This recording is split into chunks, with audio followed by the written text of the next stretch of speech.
this video, we're going to go over this Trigonometry Tutorial Sheet with complex numbers. Okay, this is M112.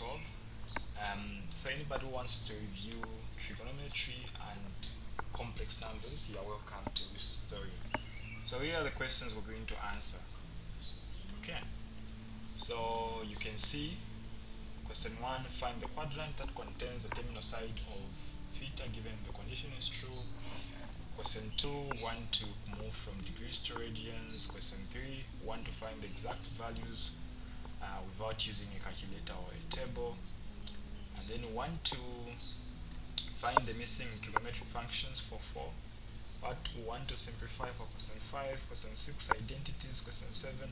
So we've got questions all the way up to, I think, should be 25, if I'm not mistaken.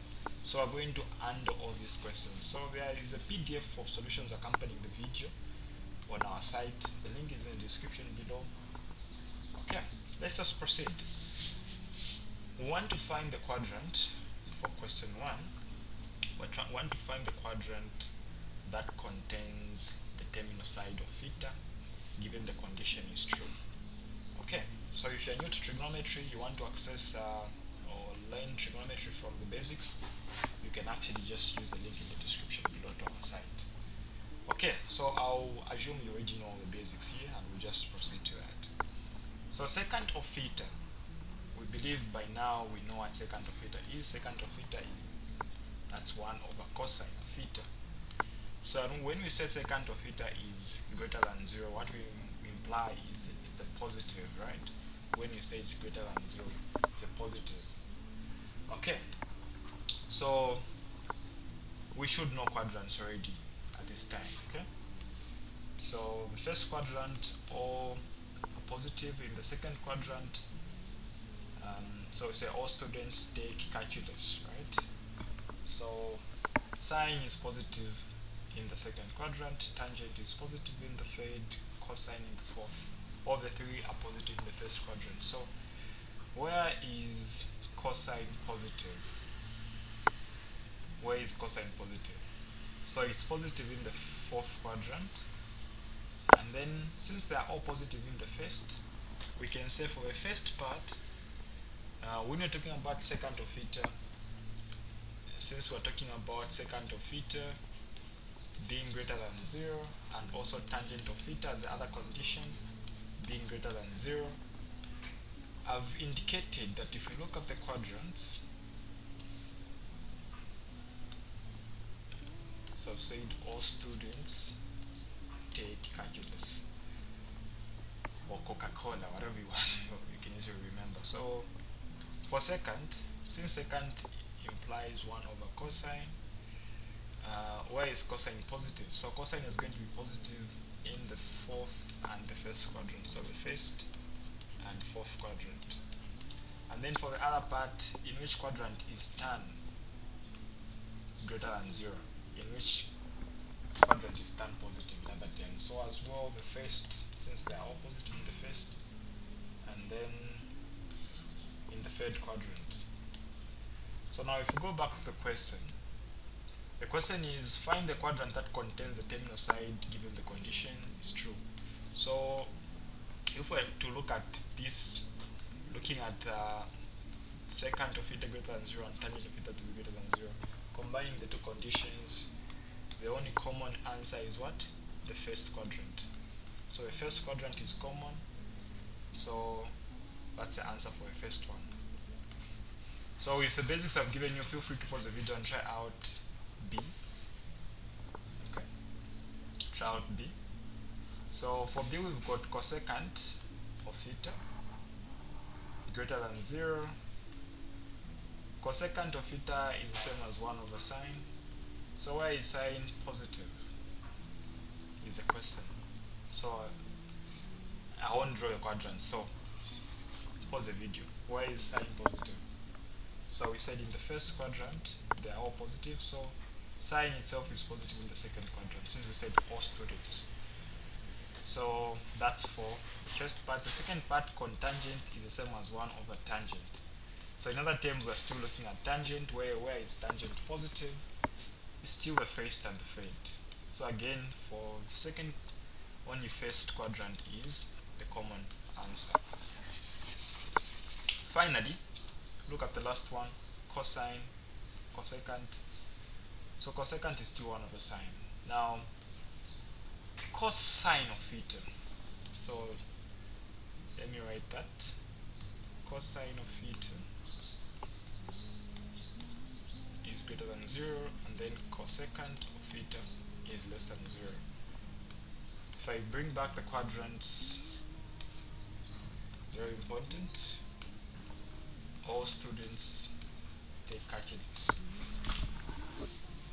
Okay, what quadrant are we talking about if we are going to say cosecant is greater than 0? So it's of course the first and also the last one, the fourth quadrant. Now if we are saying cosecant of theta is less than 0, what do you think are the possible solutions to that? So cosecant of theta, first of all, what does it represent? That's 1 over sine of theta. Okay. Of course, if you're talking about secant of theta, this is where now you have 1 over cosine theta. Cotangent, that's where you have 1 over tan. So therefore, since cosecant of theta is 1 over sine, where is sine negative, since we're talking about less than 0? So we know it's positive in the second and in the first quadrant as sine. Now, where is it negative? It's going to be the other two quadrants, which are the third and the fourth. So, looking for a condition that satisfies, or a quadrant that satisfies these two conditions, is actually the fourth quadrant. Okay, interesting, right? We'll move to the second question without wasting your time. Without using a calculator, change each of the following angles in degrees to radians. So 40 or the other way around, right? So we've got degrees there, and then we've also have the radians. So we have to convert from one to the other. Okay, so I've noticed most of you struggle with these basic questions. So I'll just give you a simple way of going about it.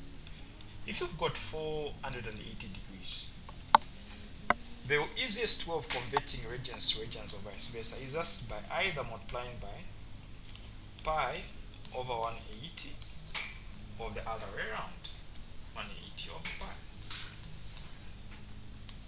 So the basic idea is, if you've got degrees in this case, on the other hand, ensure that the degrees are on the bottom, so it will be 180 and then pi on top, so that you can divide.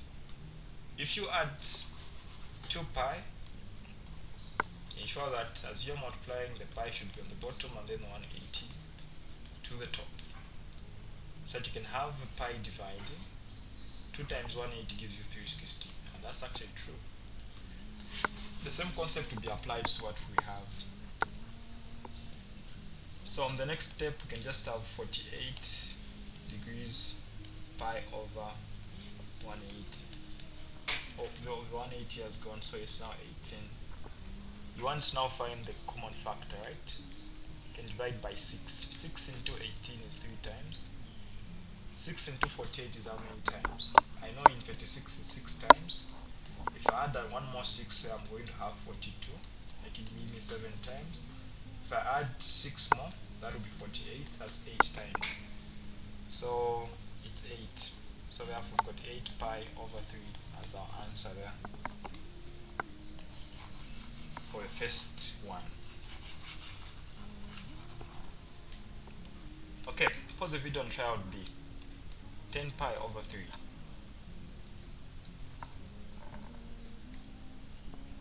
It's actually 600. Not 10 pi over 3. 600 degrees. So 600 degrees is what? So 600 degrees. Pause the video and try that one out. So multiply by pi over 180. So you can cancel out the 0, and then find the common factor between 18 and 60. Again 6, that's 3 times, that's 10 times. So I was actually giving you the answer beforehand, 10 pi over 3.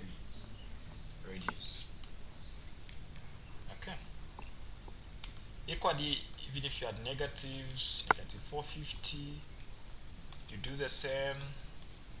The procedure is actually the same, so only the sign will be different in this case. Okay, so end up with negative 5 pi over 2 as your answer. Okay, so now I want you to pick it up from, I want you to do D, I want you to do D, yeah? And then for E, I can give an example. E is pi over 3. So pi over 3, how do you take it to degrees? So I said divide by the pi, so that the pi can divide, and then multiply by the 180. So what do you end up with? 180 divided by 3, which will give you what? 60 degrees. Simple. So now do D, F, and G. The PDF is attached to our site. The link is in the description below. You have access to PDF solutions on our site, and you can verify your answers D, F, and G. Okay, so let's proceed to the other questions. I hope you're enjoying this video. Okay, so we are now on the third question. The third question is as simple as find the exact values. Do not use a calculator or a table. So we've got sine 210 degrees, cosine 15. So let's handle them. Question 3, a sine 210 degrees. So if you're on the site or learning site under trigonometry, there's a part which we call reference angles. This is where it comes in. Okay, how do we find sine 210? Sine 210, if I was to show the degrees here, we've got 0, 90, 180, and then we've got 270, and then 360 there. The principle is very simple. If you've got any angle that is, of course, whatever you get on the calculator or that you find by special triangles is between 0 and 90.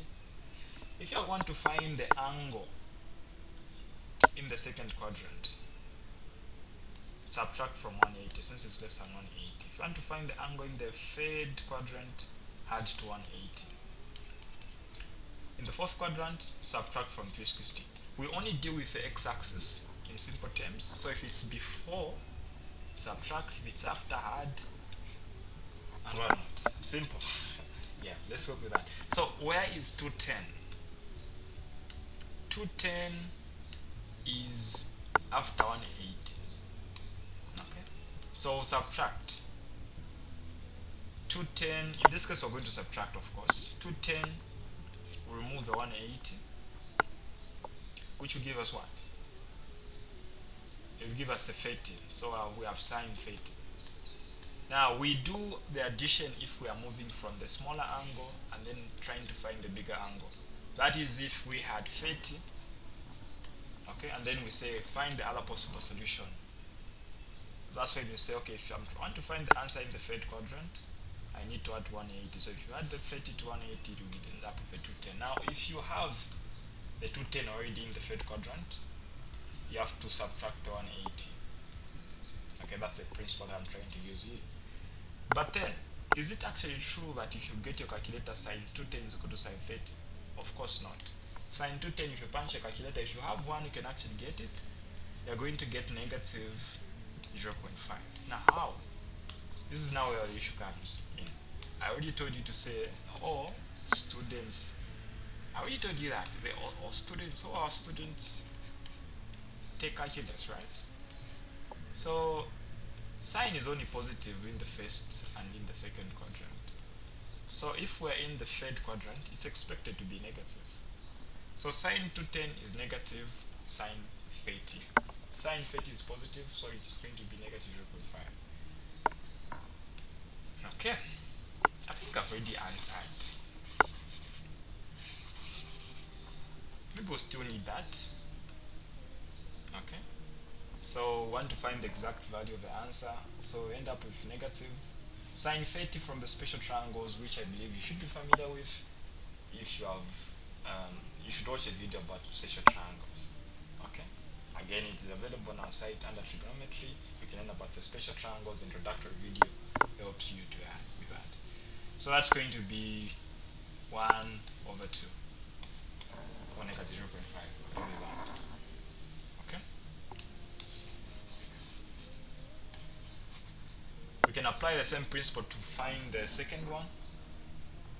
The second one is cosine 15 degrees. Now 15 degrees is less than all the special angles. So how can we find it? So when we handle angles that are not special angles, is we express them in terms of the special angles. What are the special angles? The special angles that we know are very simple: 30 degrees, 60 degrees. Okay. Why did I forget about 45 degrees? So 30, 60, 45, and then also the simple angles like 0, 90. These ones we're able to predict their values, right? So we use them. If you're able to express something in that term, then it's absolutely fine. So how can you express 15 in the angles that I gave you? The 30, the 45, the 60. It's the difference between what?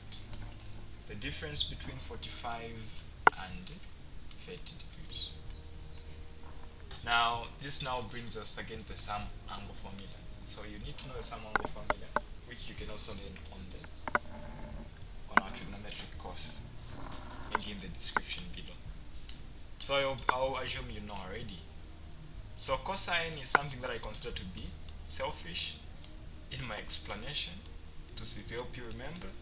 So it will get both cosine of 45, cosine of 30, and then it changes the sign, and then it can now share with sine 45, sine 30. Okay. We can now substitute cosine 45. Let me bring you back now. Let me now show you at least one special triangle in case you are new to this. Okay, so we use the 45 triangle. 45. The hypotenuse is what? Is root of 2. So using SOHCAHTOA, if we want to find the cosine of 45, we have to observe an angle 45. So I can get this one. So if you say SOHCAHTOA, this part for cosine is adjacent over hypotenuse. So cosine of 45 is the adjacent. What is adjacent is 1 over the hypotenuse, which is root of 2. So you actually notice that even if you try to observe sine, the opposite, what is opposite again to 45 is still a 1 over the hypotenuse. This is now where we can actually prove that cosine and sine 45 are one and the same. You can actually you can also now, for those of you who've already learned on our site, try out this, the 30 and the 60 triangle. Try to fill the values. Okay, so 30 is opposite 1, root of 3, hypotenuse is 2. So if you say cosine of 30 is root 3 over 2. Sine 45 is also 1 over root of 2, just like cosine 45. Sine 30 is 1 over 2, the famous angle. So substitute now. I'm just trying to show you that you can actually do all these calculations without the use of a calculator. So cosine 45 is 1 over root of 2 multiplied by cosine 30, which is root 3 over 2, and then plus sine 45, which is also 1 over root of 2, multiplied by sine 30, which is 1 over 2.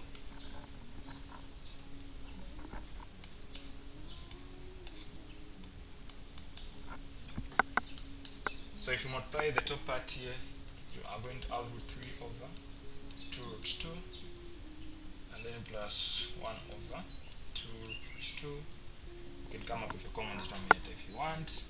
So for those of you who've done SADs, there is a simple exercise. Do you want to try and simplify this? Okay, hopefully you have. Common denominator 2 root of 2, root 3 plus 1. So you can actually multiply by root of 2, both the numerator and the denominator. So root of 2, root of 2. This is just for the love of science. You can actually end there, they will still be marked. So root of 2 by root of 3, that's going to be what? That's going to be root of 6, right? Root of 6. And then root of 2 by 1 is just going to be root of 2. On the denominator, root of 2 by root of 2 will give you a 2. 2 times 2 will give you a 4. Okay, so you can end there. That actually looks better to me. That's how you handle cosine of 15 degrees. Okay, if you proceed to C, that's sine 990 divided by 3. How can you handle that question? Feel free to pause the video. So, just like you're thinking, you're doubting yourself. 990 divided by 3 is sine what? 330. Okay, yeah, you need to do that. You just can't start answering. So now, where is this angle 330? Is it in the first quadrant? Is it in the fourth? Is it in the second quadrant? So, sine 330 or 330 is in this quadrant. What do you think we should do? There's a 360 there, I'm giving you a hint. And then all students take calculus. So obviously you have to subtract. We want to come up with, to easily find an answer every single time, you have to find an acute angle, an angle between 0 and 90. So how do we find the acute angle? We have to subtract from 360, right? That's what we're supposed to do. 360 minus 330, we're going to get a 30. So sine 30 degrees. Now the question is sine positive or negative in this quadrant? It is negative, because sine is only positive in the first and in the second quadrant. So this is going to be a negative sine 30, which of course is going to be what? Negative 0.5 or negative half. You already know what sine 30 is from the 30-60 special triangle. Okay. So the same principle applies when you're dealing with the radians. Okay, so if you're new to radians, it's advisable you convert to degrees, right? Okay, so I'll give you D. Tan 11 pi over 4. Since I've taught you how to convert from radians to degrees, kindly just do that. Okay, hopefully you have, and you've gotten it correct. So that's the same as tan 495 degrees. Okay, so where is this angle? It's going beyond 360, right? So what do you think we should do? So quadrants don't end on 360 degrees. You can actually make several rotations. So the first rotation ends at 360. I can proceed and do another rotation, which of course if I do 360 by 2, I'm going to get something like that. My math is bad. So 0 to 6 is 720, right? So if you have 720, it implies the 495 is still less than that second rotation. So we don't have to do a second rotation. So approximately, I know that 495 is something that is going to be either in the second or third quadrant. So if we are 360 here, let's try to add a 90 to a 360. Remember, calculators are not allowed in this case. 9 plus 6 is 4. So that will be 440. So if we add a 90 after 360, we're ending at 440 there. Okay. Is it 440? How? 9 plus 6 is what? No, 5. 450, sorry. So you're ending at 450 there. So 495, again if you add another 90 there, it's going to be over 400, right? It's going to end up 500 plus. So therefore we need to end at the 495 is going to be in the second quadrant. Simple. I don't know why I was overthinking this. This was just supposed to be simple mathematics. 495. We just need to subtract the first rotation. Okay, so tan 495. I feel down with this one. 495 minus 360. That's all we need to subtract. So 495 minus 360. 5, 3, 155. So 155 is definitely in the second quadrant. No change of signs yet. So now if you've got 155, we'll solve it as a normal 155, and then we'll now remove. We have to take it. We have to find what? The acute angle. So if you're in the second quadrant, you've got a 155. How do you find the acute angle? You've got your 180 there as a hint. So subtract from 180, of course. 180 minus 155 will give you 45.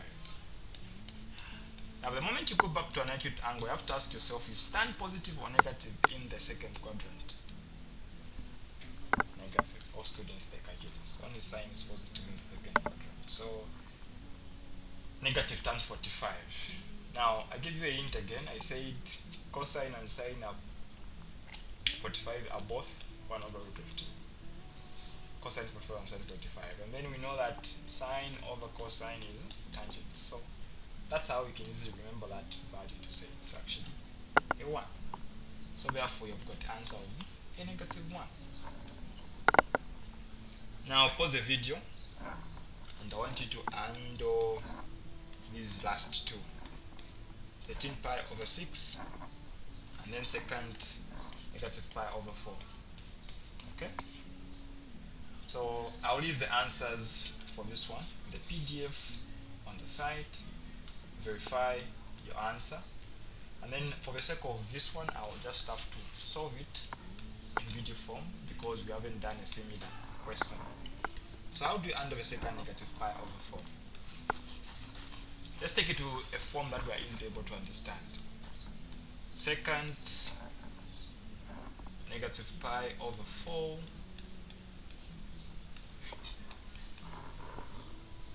okay, so second is the same as what? 1 over what? 1 over cosine. So therefore we've got 1 over cosine negative pi over 4. Now negative pi over 4 is something that you can take to degrees if you don't understand what that is.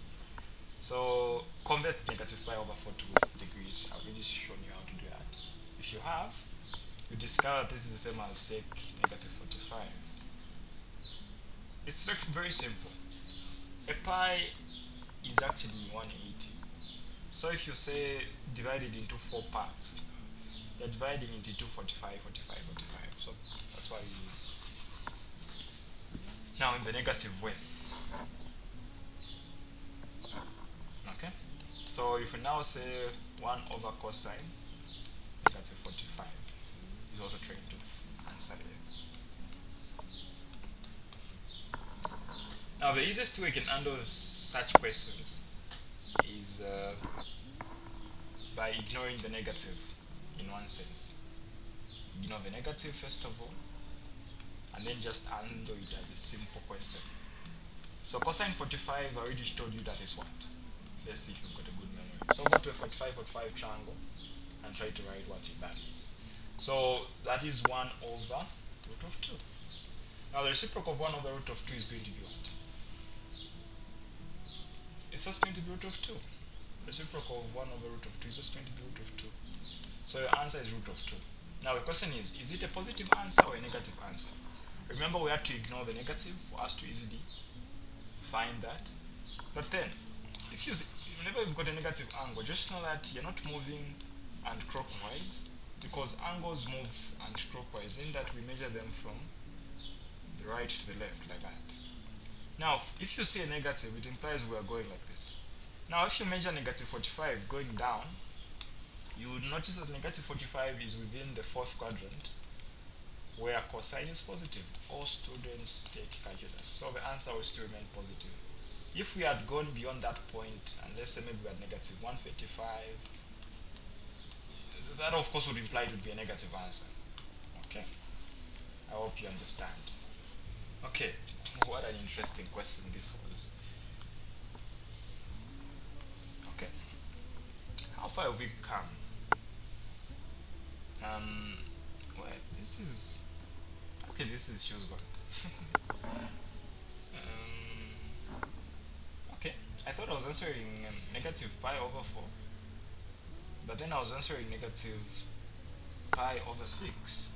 Okay, so you can handle this one. Actually, I've done for you negative pi over 4. You can handle this one now. Okay, so we're now on question 4.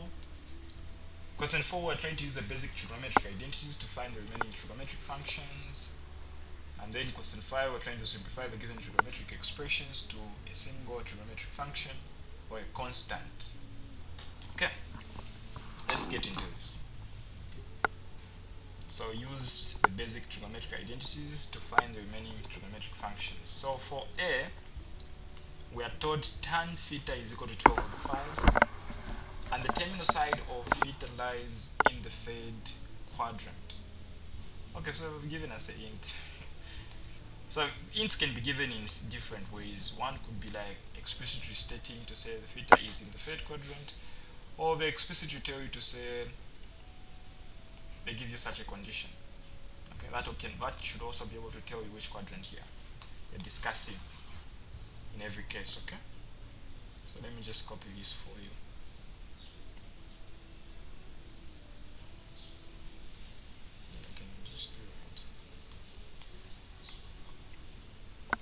Okay, so let's undo it. Let's undo it as fast as we can. So here there are two ways that I usually handle this question. One way is where I go by the triangle drawing. One way is where I go by the identities. So now, what have I said? Here we've said use a basic trigonometric identity. So we just use the identities for that sake. Okay, so you've got tan. We've got tan of theta being equal to 12 over 5. We have to use that to help us find the remaining functions. So usually I think of the 3. So think of the cosine, think of the sine. How can we find them? Okay, that's basically what the concept there is telling us to do. Okay, so can you think of the identity that combines tangent and any of the others? Can you think of any? Of course, tangent itself is sine over cosine. Okay, so let's do this. So I know that, so I'll approach it to from a beginner's perspective. So sine plus cosine squared of theta is equal to 1. And then let me try to create for you a relationship between tangent and another function here. So how can we find tangent? So we know that tangent is sine over cosine of theta. So you can see we've got a sine there. So let's divide the entire function by cosine squared of theta so that we create this identity that people who are already familiar with this already know. Okay, so we're going to end up with tan squared of theta plus 1 is equal to, so 1 over cosine again is what? 1 over cosine is secant, so it's going to be secant squared of theta, right? Okay, so we'll use this identity. You can actually come up with any identity using the identity that I've just written for you. So we'll substitute tan squared of theta is what? 12 over 5. So 12 over 5. Now that is not squared, so we have to square it. Plus 1 is equal to secant squared of theta. So in the next step now, 12 over 5 is going to be 144 over 25 plus a 1 is equal to secant squared of theta. And then you can perform some additions there. Common denominator is a 25. 25 into 25 is 1 times 144. And then 1 to 25 is just 25. Multiplied by 1, 25. 144 plus 25, 2 plus 4, 6, 5 plus 4, 9. So 169 over 25 is equal to secant squared of theta. What if we try to find the secant squared of theta there? We're going to end up with secant squared of theta, so the square root, so that will be plus or minus. So plus or minus. Now what is the square root of 169? 13, 25, 5. So we've got two possible answers here. This is now where you have to be smart about it. Positive or minus 13 over 5. Let's draw the quadrants now. Okay. All students take calculus. Which quadrant? We are told third quadrant. What is secant? Secant is 1 over cosine. Is it positive or negative? In the third quadrant, of course, only tangent is positive, so this is going to be a negative. So we'll go for the negative answer. So we found secant right there as our first missing one. Okay. And then we can find, since we found secant, we can easily find the cosine, right? So secant is 1 over what? 1 over cosine. So these are reciprocals. So therefore, cosine of theta is going to be 1 over what? 1 over secant of theta. They're reciprocals. So therefore, you just end up with them becoming negative 5 over 13. Cosine is also negative, remember? We're in the third quadrant. So now that you've got cosine, you've got tangent, you can easily find sine, right? Because remember tan is equal to sine theta over what? Over cosine theta. So to find sine, you find the product between what? Tangent, tan is 12 over 5, and then cosine is 35 over 13.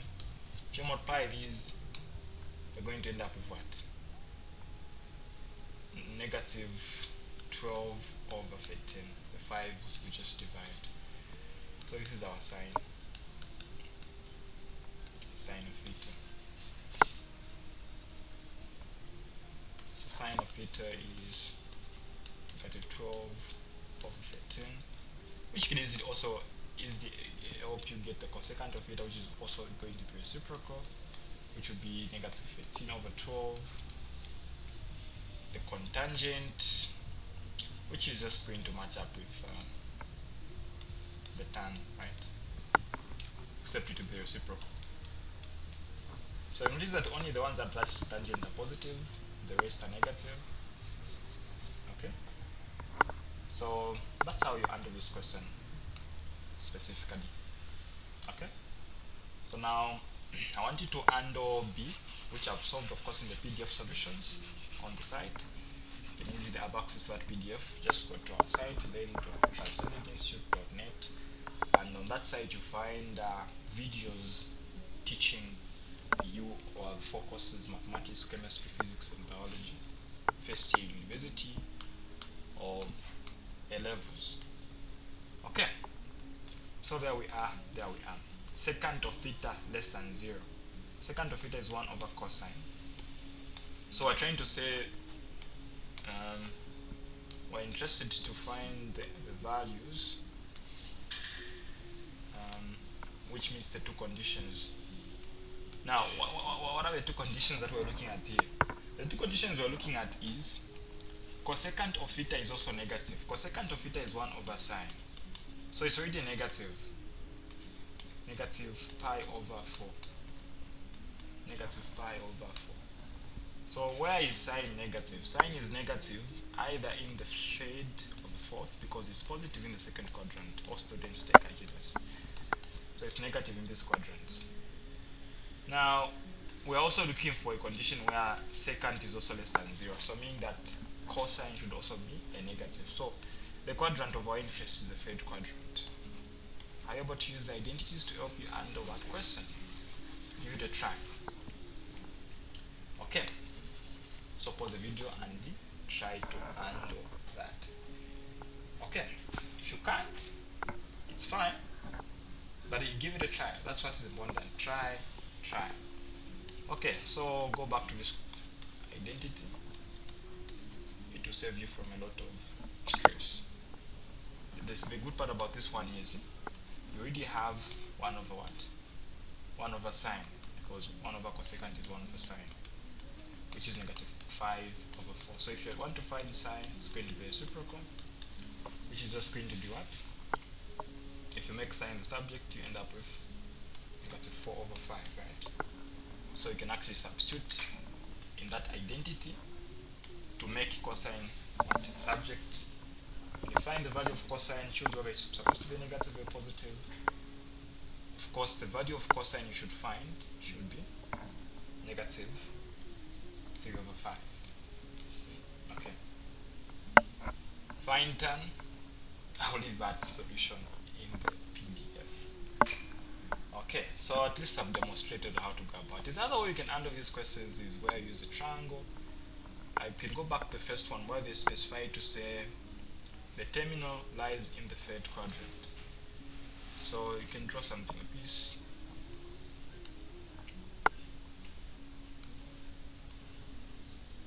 Okay. So our angle theta is there. Now you've got 12 over 5.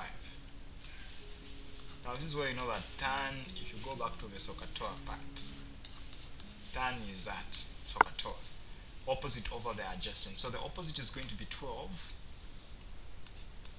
then the adjacent is going to be what? The adjacent is going to be 5.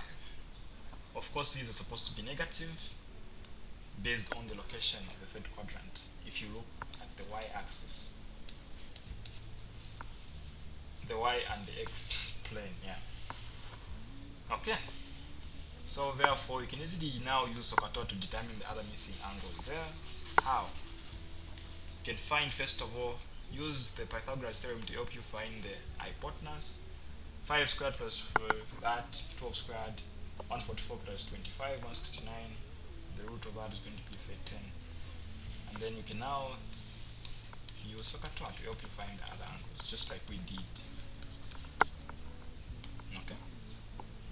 So therefore, for example, sine theta can be the opposite. Which one is the opposite? Negative 12. The hypotenuse is what? 13.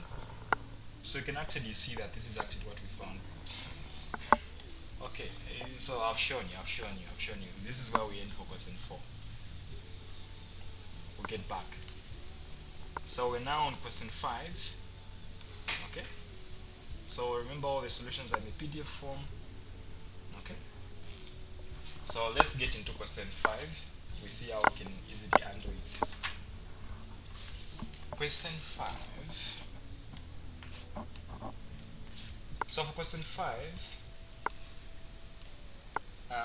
in my solving so far, I've tried to come up with a more simplified form of M. The question is asking us to simplify to either a single trigonometric function, or you actually go as far as coming up with a constant. Okay. So I'll fail to simplify the first one to a single trigonometric function. Okay. I tried some of a few things. Let me try to show you what I tried. I factored out sine of x. That gives me a 1 minus. Then this other part remains with tan of x. Okay. That looks a little bit simplified, does it? Okay. You can go as far as pulling out that part. So sine of x, 1 minus sine of x over cosine of x. Okay, so think of the half angles and whatnot, but I want you to give it a try. You are definitely going to find the solution in the PDF. Okay, I'm sure by that time I would have figured out how to go about it. Now I'll show you an example of how they want you to simplify this. Let's look at B. Cosine squared of x minus 1 multiplied by tangent squared of x plus 1. Okay. So this is the question that they've given us, right? Let me get the pen there.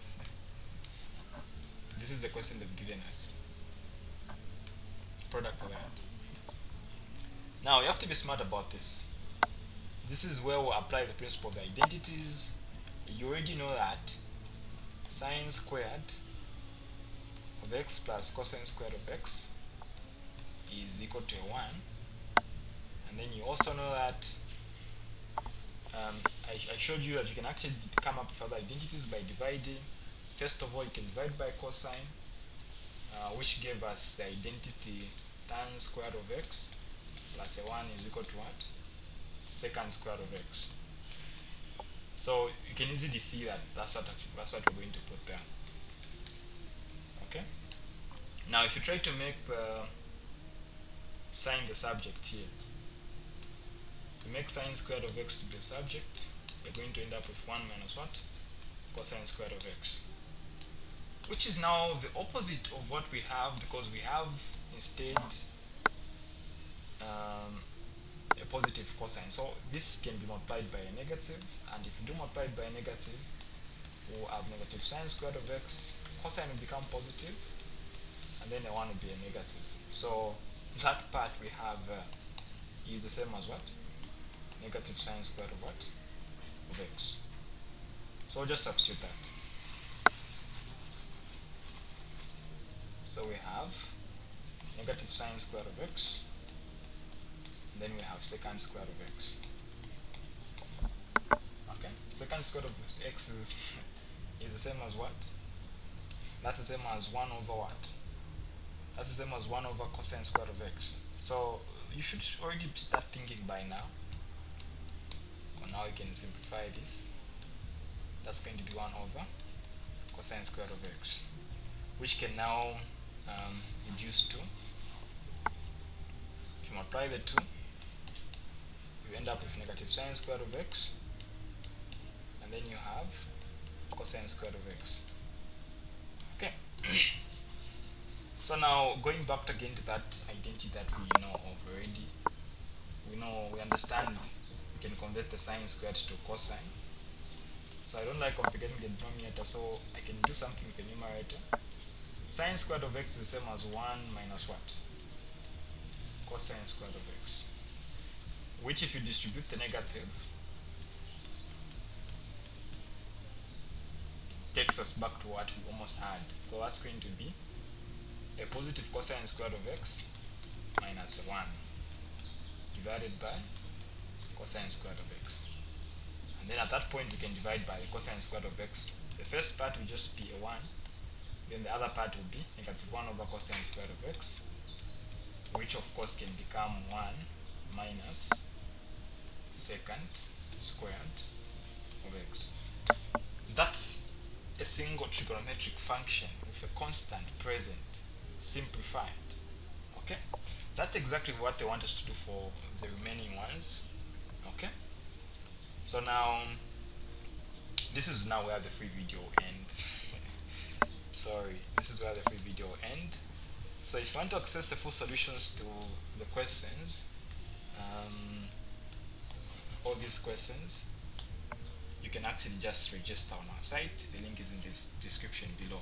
So I'll solve all the question 5. You have access to both the PDF and the videos. And going to the identities, question 7, the other quadrants, and this is now where we look at the sum angle formulas. We look at these equations, these interesting equations, okay, that we can actually look at under trigonometry. Okay, so you can see these are plenty questions giving you a solid foundation, going as far as sketching and graphing. Okay, and then of course you now also look at the solutions to the complex number questions. Thank you very much for watching. Use the link in the description below to register to support us so that we keep on doing this for you. Thank you very much for watching. Remember to share the video with your friends, and if you like the video, feel free to give us a comment about it. I hope you enjoy it.